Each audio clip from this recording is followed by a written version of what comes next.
Hello and welcome. You're watching India Global. I'm Gauri Dwivedi, and over the course of the next 30 minutes, we get you the big stories that matter to the global Indian. But first up, as always, we start the show with headlines. Biggest headline on India Global today, which is the India-China meeting that will take place. External Affairs Minister Dr. Jaishankar in China for key SCO meeting. It is also the first time that a visit will taking place since the Galwan clash in 2020. Dr. Jaishankar hails the positive trajectory in the China relationship. Remains to be seen the key milestones that are likely to be achieved in this visit. US Embassy in India issues fresh visa revocation warning. Washington warns visa holders that follow the law or lose visa altogether.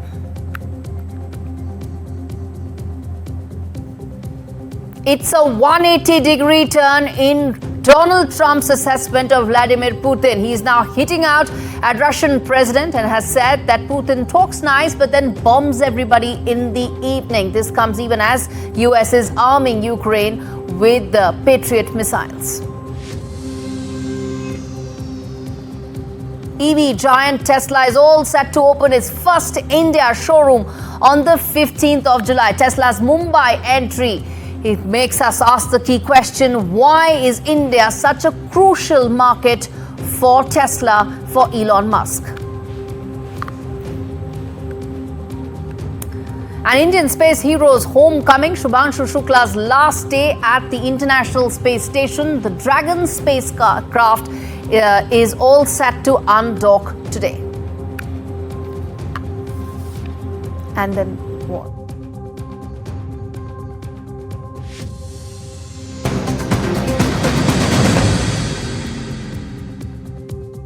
Viewers, our top story on India Global. External Affairs Minister Dr. Jaishankar is in China, his first visit there in 5 years. This high-stakes visit comes at a time when two important developments have happened, and it's the first face-to-face engagement since two key developments have actually taken place. One is the resumption of the Kailash Mansarovar Yatra and the announcement of Dalai Lama's succession plan, a move China has labelled as a thorn in its ties with India. Jaishankar is in Beijing to attend a key meeting of the SCO, the Shanghai Cooperation Organization's foreign ministers' visit. A meeting that is extremely crucial because of the timing. Now, tensions between the two countries have simmered since the 2020 Galwan clash. This visit signals a potential thaw, and that process has been going on for some time. Dialogue has been revived. Several important aspects in terms of people-to-people ties has already started. Jaishankar met Chinese Vice President shortly after his arrival, where Dr. Jaishankar stressed the normalization of relations to produce mutually beneficial outcomes. In fact, he's also expected to hold those bilateral talks soon, and what could be the potential outcomes of that meeting is going to be extremely significant because, as I said, the timing matters. Let's put out several of those big questions. We'll try and connect with my colleague Mohammad Ghazali in just a bit, and we're also going to try and connect with Dr. Brahmachalani to know more about this. First and foremost, will India-China resume direct flights? That hasn't happened since the Galwan clash. Do you think the normalization process eventually should lead to direct flights starting? Next up, what happens to the whole Tibet bogey? Dalai Lama's 90th birthday celebration, it led to a very sharp response from China. How big an aspect is that likely to be, and is that likely to feature in those talks? Next up, can India trust China post-Operation Sindoor? Our Deputy Army Chief said that Pakistan is the laboratory of Chinese weapons. It was not just Pakistan, it was China providing real-time intel. How do we trust then Beijing? And most importantly, will that entire Pakistan-China bonhomie nexus also going to be tested? Because this will also feature the Pakistani foreign minister as well, Ishaq, who will be there. Let's get in first, Mohammad Ghazali, with a quick update as to what all is likely to happen, and then we get in Brahmachalani for more of this. Go ahead, Ghazali, fill us in. What all is likely? See, Gauri, the readout from both sides, the Chinese Vice President and from Indian External Affairs Ministry, these are complementary to each other, because the Chinese Foreign Ministry has issued a statement wherein he said that the Vice President of China, after meeting Dr. Jaishankar, said that both China and India are major developing countries and important members of the global south, and becoming partners that enable each other's success and achieving the dragon elephant tango are the right choice for both sides. So it appears now that the tone is such that despite all the resentment or the critical comments coming out of the Chinese embassy about Tibet and Dalai Lama issue, it appears that these contradictions and these disagreements will be there, yet India and China will look forward to more positive engagement, because Dr. Jaishankar also agreed and kind of sort of praised China for its initiative of resuming the Kailash Mansarovar Yatra, and that is why both sides are looking for positive engagement despite disagreements being on its own side. All right, we're going to leave it there. Mohammad Ghazali filling us in with that. Let's now rope in Dr. Chelani, who joins us on the broadcast to talk more about what could be the potential takeaways that we should be really looking forward to, or what we can expect. Dr. Chelani, your thoughts on that? First, Gauri, let's be clear on what triggered the strains in India-China relations, including the military standoff. It was not the Galwan clash. The Galwan clash was a consequence of what happened.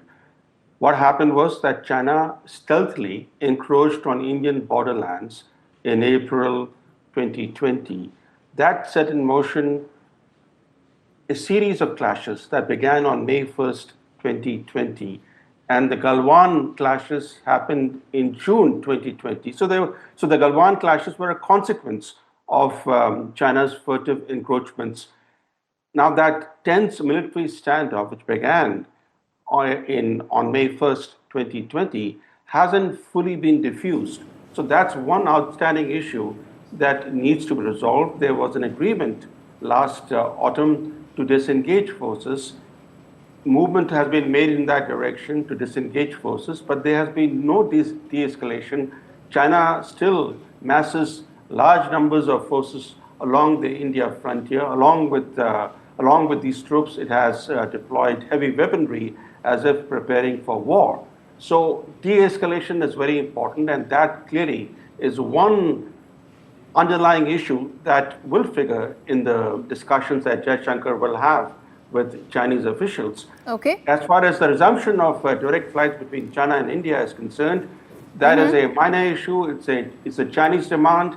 Yes. But the real issue is normalizing the situation along the frontier. Absolutely. That's the key issue. That's the biggest issue. The de-escalation that you mentioned, how much of that is likely to be achieved? Dr. Chelani, then let me also focus on the fact that there are several external factors here at play. While this meeting is important, in your assessment, what do you think should be the outcomes that we should be really looking at in terms of the immediate that could come about from this meeting? Gauri, while this is the first visit of an Indian foreign minister since the Chinese encroachments of 2020, the fact is that China and India have been engaging at very high level right through this period. Prime Minister Modi met with President Xi Jinping last autumn. That led to the process to disengage forces along the so-called friction points, which are essentially the places where China had encroached on Indian territories. But despite this ongoing engagement between top officials of the two countries, the relationship has still not fully normalized. Jaishankar talks about the positive trajectory on which the relationship is moving following the efforts since last autumn.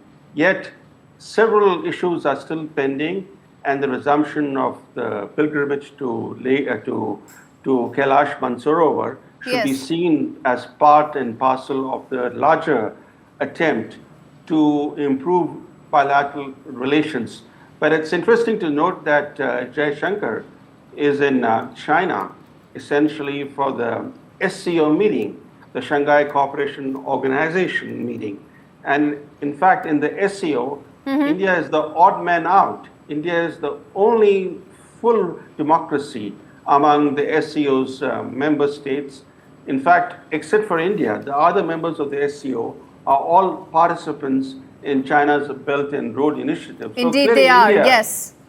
Yes, they are. And that's a very important point, Dr. Chelani, you made, once again highlighting India's role, India's position, and India's stature at multilateral institutions like the SCO.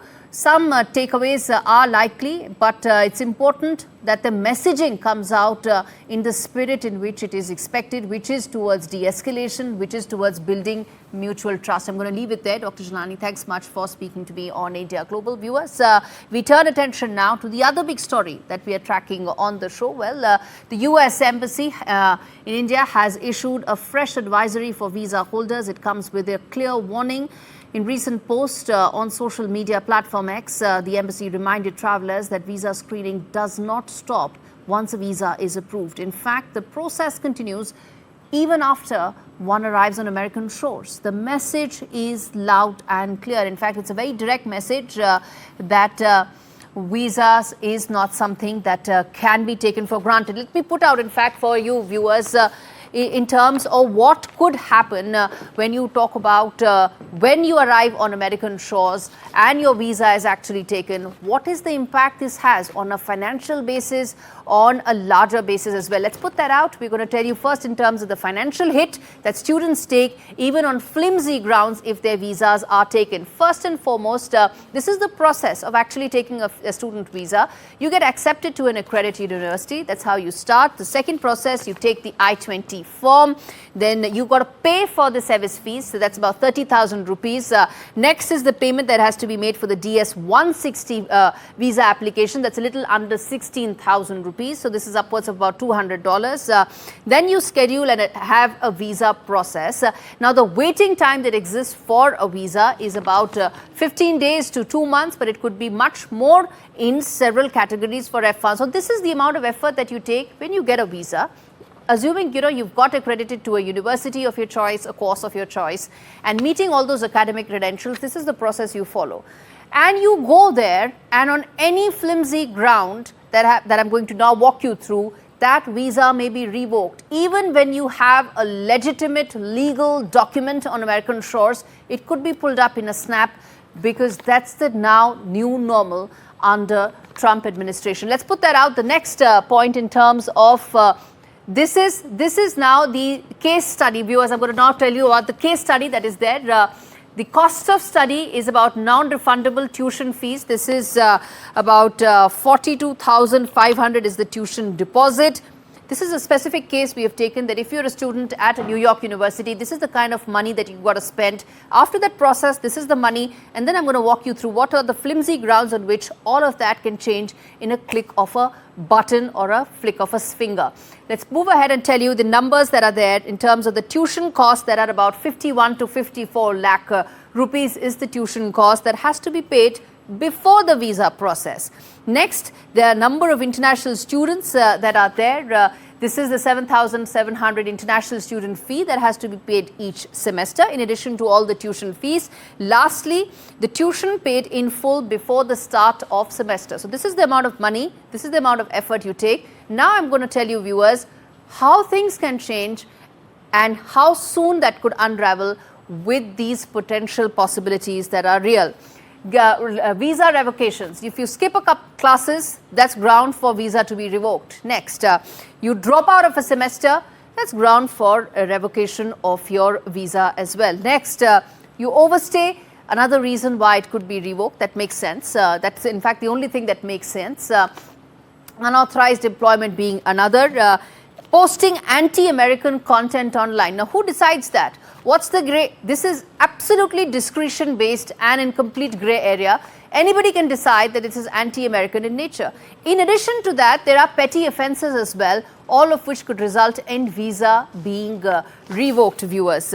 And quickly, I'm going to now walk you through the number of Indian students who are studying in American university. Let's put that out for you to understand. There are 6 lakh who apply for an F1 visa annually. There are more than 3.3 lakh who are enrolled in US universities, and collectively they contribute about $8 billion to the US economy.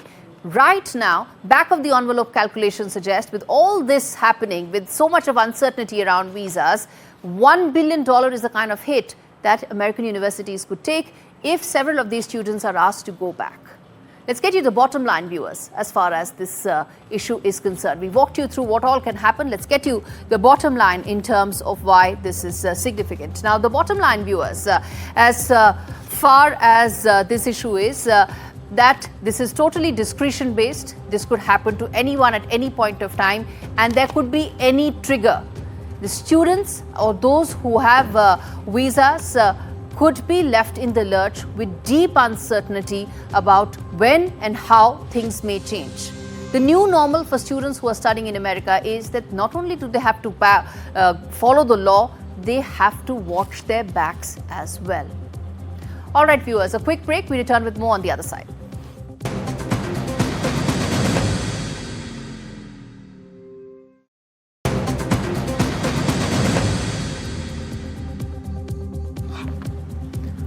Viewers, turning attention now to probably one of the biggest India global stories on the show. Billionaire Elon Musk's Tesla is all set to open its first showroom in Mumbai on the 15th of July. This marks the American electric car maker's first official foray into the country. In fact, the 1.5-hour launch event for the Tesla Experience Center will take place at the Maker Maxcity Mall in Bandra Kurla complex, along with the showroom display which will feature the company's cars. Tesla is also likely to officially launch direct sales to Indian customers. But why does India matter to Musk? Let's break that down, viewers. Let's tell you one by one, why is it that India is such an important market for Tesla? First and foremost, this is where the growth is. Look at the kind of growth that the Indian EV market is seeing. It's growing at 22% year on year. Next up, why is this significant? Well, it's important because the Indian EV market is expected to boom from under $9 billion right now to upwards of $115 to $117 billion in the next 8 years. So if this is the kind of growth explosion that EV market is going to see, Tesla better be here.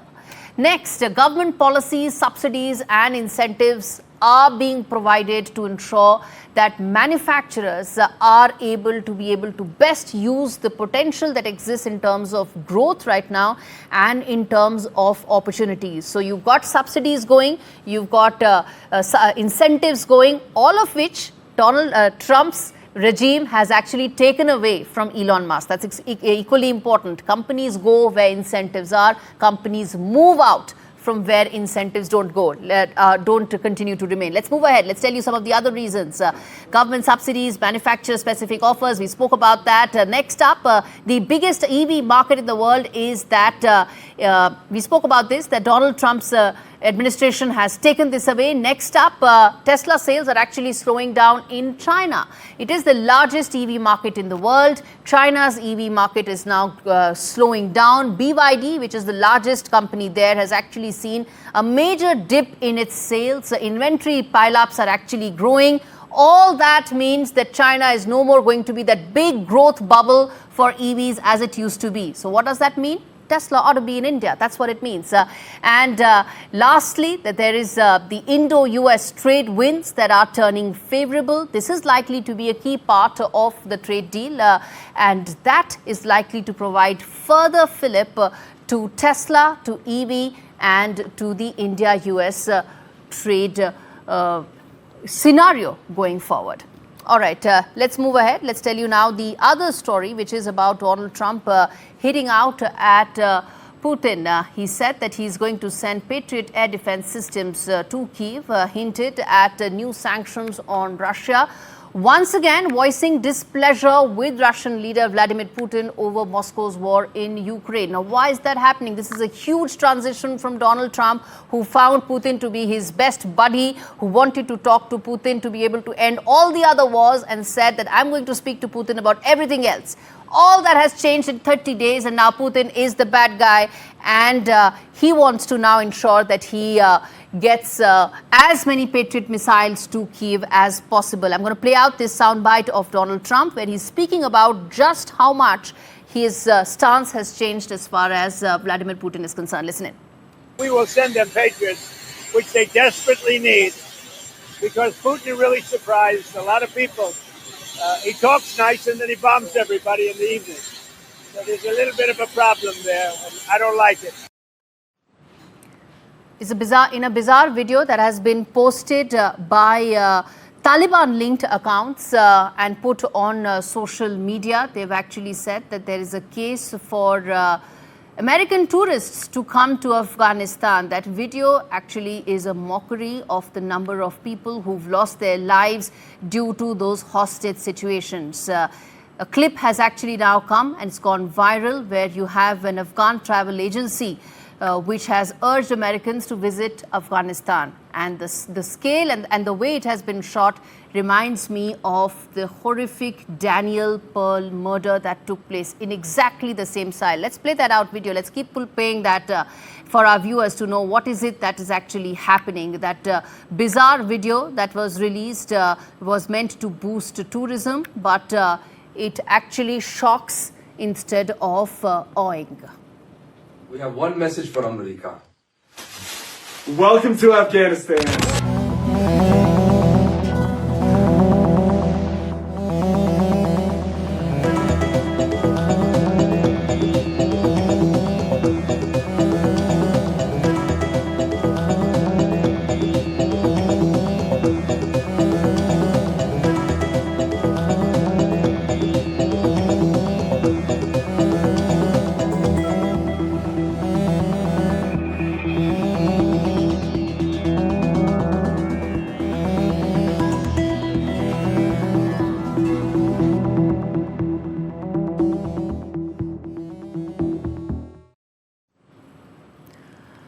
Viewers, India's space hero is all set to return home. Shubhanshu Shukla, India's second astronaut in space, first Indian astronaut at the International Space Station. He will return to Earth on the 15th of July. A special farewell was held at the ISS, marking the end of Axiom 4 during their stay at the space lab, which lasted about 18 days and counting.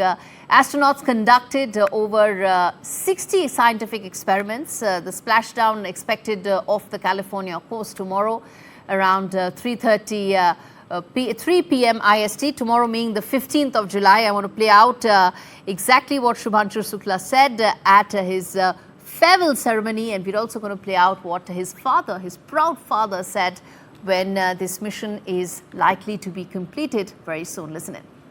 अब जैसे मेरी ये यात्रा ख़त्म होने वाली है,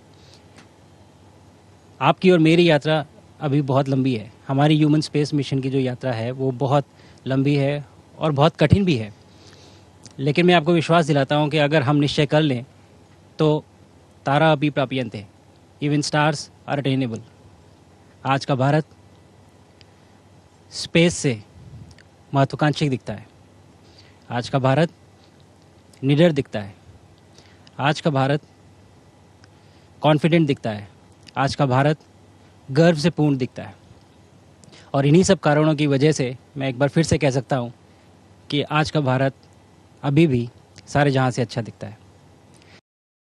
ईश्वर से हम यही प्रार्थना करते हैं, बस सुबह शाम हर समय प्रार्थना ईश्वर से यही है कि हमारा बच्चा सकुशल जो है पृथ्वी पर वापस आए और हम लोगों से मिले. हमारे लिए यही बहुत बड़ा खुशी का वो त्यौहार समझो हमारे लिए है. बहुत बड़ा हमारे लिए दिन है ये. बच्चा हमारा सकुशल आएगा तो हमसे मिलेगा. उसको बधाई देंगे कि मतलब तुम्हारा मिशन पूरा हो गया. हम लोग बहुत खुश हैं और उसके लिए जो है बहुत हम लोग मतलब ये है कि अपने को भी गौरवान्वित बहुत महसूस करते हैं कि हमारे बच्चे ने इतना बड़ा काम किया है और दिल से उसको दुआएं देंगे कि मतलब बहुत बड़ा काम उसने किया है. ये हमारे लिए बहुत ही गौरवान्वित करने वाला दिन है. With that, it's a wrap. Thanks so much for watching.